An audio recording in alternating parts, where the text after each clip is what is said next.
indication, traditional knowledge and trade secret.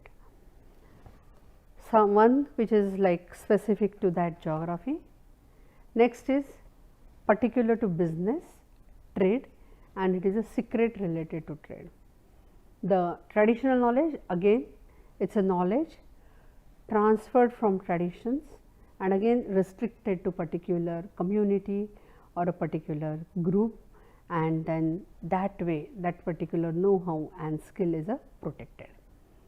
So, these are the three we can say different like IPs. I will not say geographical indication and trade secret is a IP, and traditional knowledge as a separate domain we can consider.